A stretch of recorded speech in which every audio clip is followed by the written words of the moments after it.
الأثر مال أبو خريان كلش خفيف يعني، ويعني حتى لو يبقى فشي بسيط جدا، فما يخوف، هو يروح يختفي شوي شوي، فما عليه شيء، اصبري له شهرين ثلاثة ممكن سنة يختفي، حتى لو يبقى أثر كلش خفيف وما له قيمة.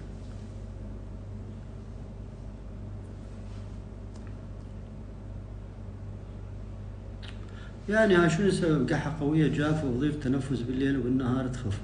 طبعا هذا واحد لازم يفحصك حتى نتأكد أنه القحة هذه سببها الحنجرة، أو سببها تحسن القصبات، أو سببها استرجاع مريء. فأسباب القحة هواية، فمو كل قحة سببها الرئة، ممكن يكون الحنجرة، ممكن يكون الرئة، ممكن يكون حتى المعدة استرجاع مريء بالليل. ممكن واحد ينام يصير عنده استرجاع، يصير عنده خنقة كلش قوية. فواحد لازم يفحصك ويتأكد. إذا تحس بالحنجرة واحد علاجه شكل، إذا تحس بالقصبات علاجه شكل، إذا عندك استرجاع بالمريء أيضا علاجه شكل.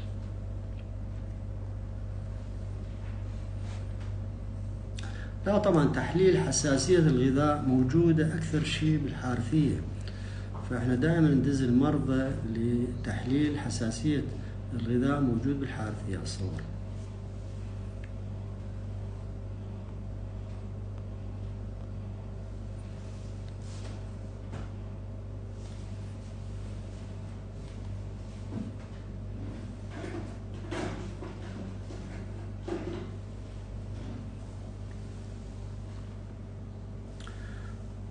طبعا يعني فيتامين دي، يعني دائما الناس يسألون عن فيتامين دي وفيتامين دي.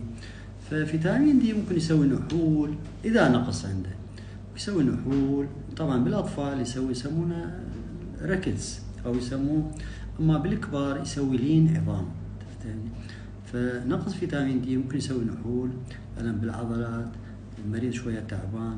بس مو يعني احنا هذا التحليل اللي دائما نسويه، اكثر الناس يطلع عندهم نقص فيتامين دي، بس هذا ما يعتمد عليه 100%.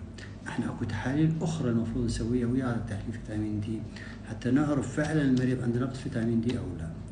ففيتامين دي ايضا زياده فيتامين دي بخطوره، لانه فيتامين دي واي واي وكي ذني اذا تاخذ اكثر من اللازم ما راح تطلع من الجسم، وبالتالي يسوي تسمم.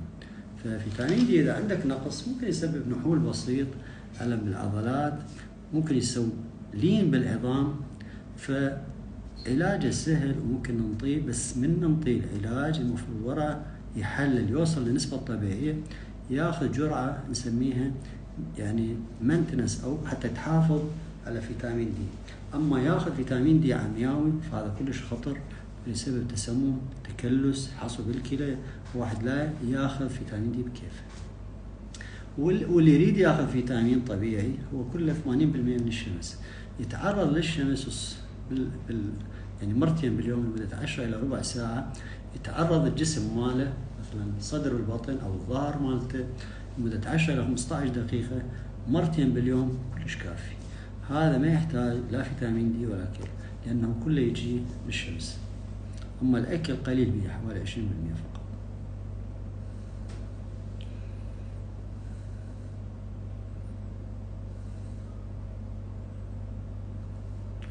يعني أنت مش مشخص نفسك بلغم وحساسية أنف وصدر، شنو العلاج؟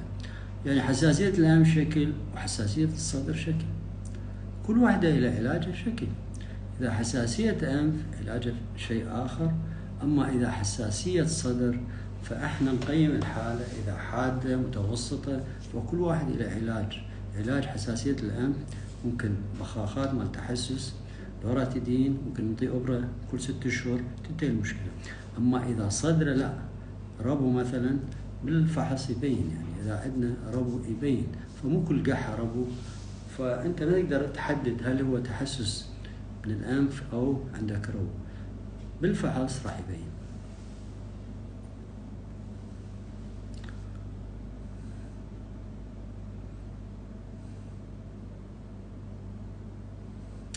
تقرحات بالفم أسبابها هواية، يعني عندنا هواية أسباب تقرحات بالفم. نوبات نسميها الأفثص، أفثص يصير يعني التقرح بالفم بين فترة وفترة يصير، بسبب شد عصبي، سبب نفسي، وتصير كلش مؤلمة. طبعا هاي إلها علاج ممكن نعطيها، طبعا مو لا نوع بكتيريا ولا كذا، هذا نوع من أنواع الأمراض المناعية، فممكن نعطيه علاج لمدة أسبوع تختفي. وممكن نعطيه إذا هاي الأفص للصير، فهاي التقرحات نعطيه علاج يطيب منها، بعدين نعطيه أدوية تمنع تكرارها. فهذه أكثر شيء هاي التقرحات بالفم، والمفروض تكون فقط بالفم. إذا بغير أماكن أخرى لا، يحتاج لفحوصات أخرى حتى نعرف شنو سبب التقرحات.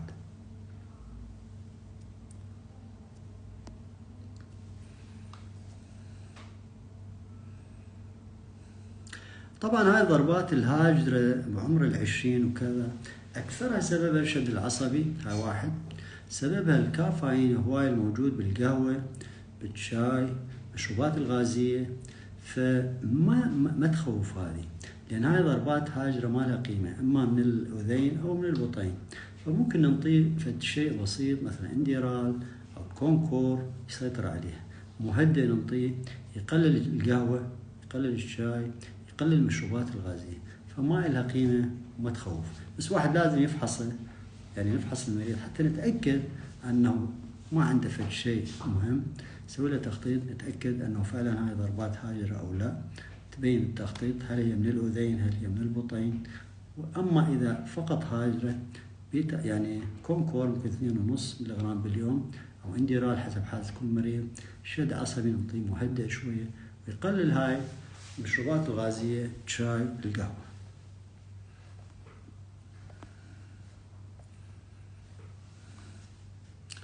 طبعا دكتور من أشرب قهوة الزايد عند ضربات القلب، طبعا لأن هذا القهوة بكافيين، الشاي، المشروبات الغازية، فالمفروض واحد يقللها، بس كتأثير على القلب ما لها تأثير، يعني ما تخوف.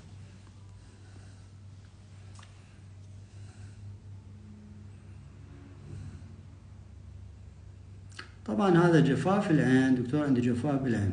طبعا هذا الجفاف العين هو يعني نوبات يصير جفاف بالعين وجفاف بالفم. فهذا الجفاف أكثر سبب مناعي. فإذا صار عندنا جفاف بالعين فأكو جوجرن ديزيز نسميه، يصير جفاف بالعين وبالفم.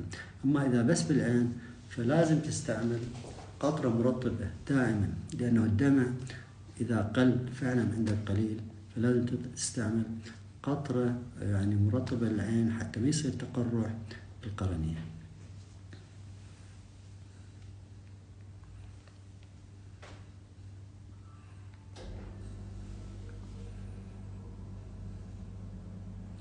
لا طبعا مراكز يعني مع الأسف يعني مراكز الحساسية ما عندهم هاي التحاليل، يعني أولا تحاليل غالية وما يجيبوها، وحتى يعني كعلاج الحساسية يعني بعدهم على القديم مع الأسف.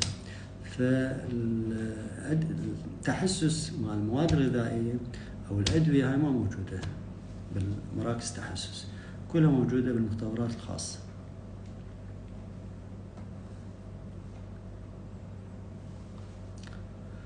السلام عليكم دكتور، سويت عملية إزالة التليف من الأحليل ورجع التليف من جديد.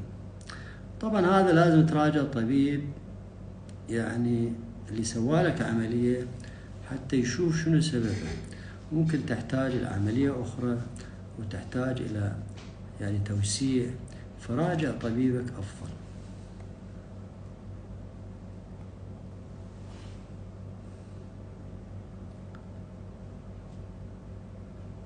الأفص شنو؟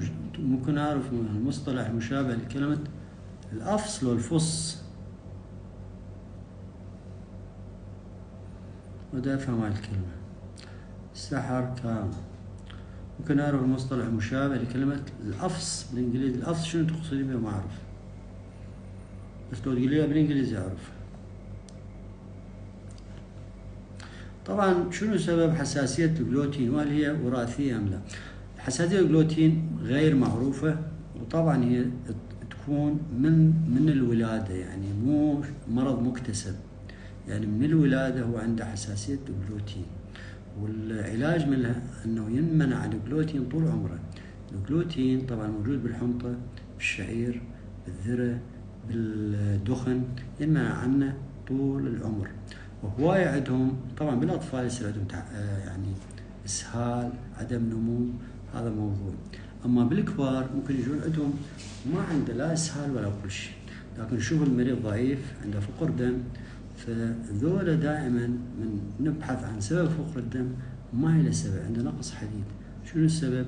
نسوي له فحص لحساسية الجلوتين، يطلع عندهم حساسية الجلوتين حتى بالكبار، وهواية حالات احنا نشخصها بالكبار يجون فقر دم فقط بدون لا اسهال ولا كذا، يعني مو مثل الاطفال يجون اسهال. فهواية عندهم حساسية الجلوتين حتى بالكبار، خاصة اللي عندهم فقر دم يجب ان نتأكد من حساسية الجلوتين.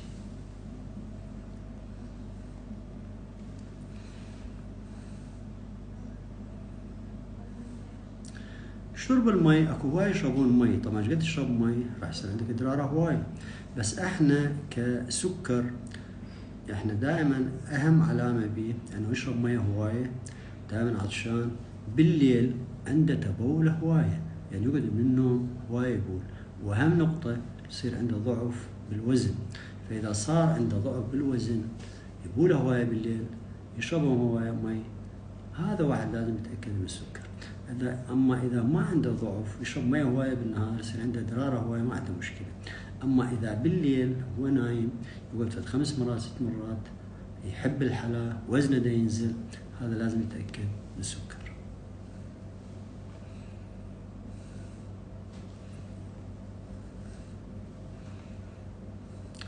طبعا هذه مال شلون دكتور شلون الواحد يقدر يقوي مناعته، هذا مفهوم غلط. يعني المريض يعني الانسان الطبيعي اللي ما عنده اي امراض مزمنه مناعته هي اصلا كلش قويه. اما ياخذ لي فيتامينات وياخذ لي كذا وياخذ هذا كله فد شيء يعني بصراحه مو صحيح. فكل واحد عنده مناعه، ماكو واحد ما عنده مناعه، لانه قله المناعه اما تكون وراثيه او مكتسبه، مكتسبه بسبب امراض مزمنه، اما وراثيه فهو من الولاده عنده نقص بالمناعه. اما انسان طبيعي ما عنده امراض مناعته كلش زينه كلش قويه، وماكو ادويه تقوي المناعه ولا فيتامينات، وهذا كله يعني شغله تجاريه قوي المناعه وكذا، هذا مفهوم غلط.